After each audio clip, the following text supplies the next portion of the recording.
देखना है, उनके एवरेज को भी देखना है। नाज़रीन, आप सबसे पहले आप सबको बाबर आजम की और मोहम्मद रिजवान की एक एज ए रेफरेंस उनका स्ट्राइक रेट भी बात कर लेते हैं और उनके एवरेज की भी बात कर लेते हैं। बाबर आजम का स्ट्राइक रेट 129.1 है T20 के अंदर। उनकी जो एवरेज है वो 48 रन पर मैच है। ये उनका जो है वो सेट है T20 के अंदर और 4223 रन उन्होंने स्कोर किया है T20 के अंदर। अब हम कैप्टन की बात कर लेते हैं, सलमान अली आगा, जो पहले T20 के कैप्टन थे बाबर आजम और अब सलमान अली आगा, इन दोनों के दरमियान कंपैरिजन कर लेते हैं। कंपैरिजन बनता तो नहीं है लेकिन क्योंकि कैप्टन्स हैं और दोनों की इनिंग्स को भी देख लेते हैं कि किस तरह उन्होंने पाकिस्तान की जीत के अंदर कंट्रीब्यूशन किए हैं। मैं सबसे पहले सलमान अली आगा की तरफ जानता हूँ क्योंकि बाबर आजम का आपने स्ट्राइक रेट भी सुन लिया है और इसके साथ साथ बाबर आजम के बारे में आपने जान भी लिया है कि उनके कितने स्कोर्स रहे हैं और क्या क्या सब चीजें रही हैं। T20 के 20 मैचेस खेले हैं सलमान अली आगा ने, जिसके अंदर 380 रन स्कोर किए हैं और 27.1 की एवरेज है। 380 रन स्कोर और मैचेस 20 है और 27.1 की एवरेज है और स्ट्राइक रेट 115 का है।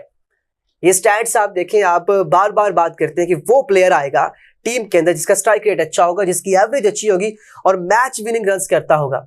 तो सलमान अली आगा साहब की सिलेक्शन तो इसके मुताबिक नहीं हो सकती, बिकॉज स्ट्राइक रेट भी 115.8 है, 27.1 की एवरेज है और रन्स भी 20 मैचेस के अंदर 380 और इसके साथ साथ सिर्फ एक मैच विनिंग इनिंग भी हम उसे नहीं कह सकते क्योंकि उस वक्त जो प्लेटफॉर्म वो सेट था, वो जो उन्होंने बांग्लादेश के खिलाफ अच्छा परफॉर्म किया था, लेकिन पिछले 6 मैचेस के अंदर 20 में से पिछले 6 से 7 मैचेस के अंदर वो T20 के अंदर बिल्कुल फ्लॉप होते नजर आ रहे हैं और पिछले 10 मैचेस के अंदर 1 रन है, 38 रन का स्कोर है, उसके नीचे वो 5, 10, 15, 20 पे आउट हो जाते हैं।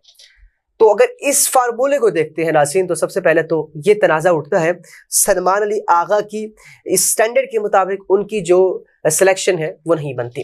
आइए बात कर लेते हैं फ़खर ज़मान की। फ़खर ज़मान पाकिस्तान क्रिकेट टीम के एक बहुत ही अच्छे प्लेयर रहे हैं जिन्होंने हमेशा पाकिस्तान क्रिकेट टीम के अंदर जब जब ज़रूरत पड़ी तो उन्हें परफॉर्म किया, ये कहा जाता है।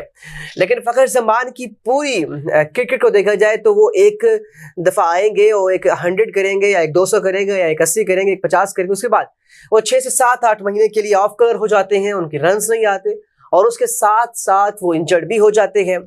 तो उनको भी देख लेते हैं। T20 के अंदर उन्होंने 97 मैचेस खेले हैं, 97 मैचेस एज एन ओपनर आते रहे। बाबर भी as an opener, as a one down खेलते रहे, ओपनर भी आते रहे हैं और पिछले कुछ मैचेस जिसके अंदर 15-20 मैचेस उन्होंने वन डाउन भी खेला और सेकंड डाउन भी खेला। 1949 उनके रन है और 22 की एवरेज है।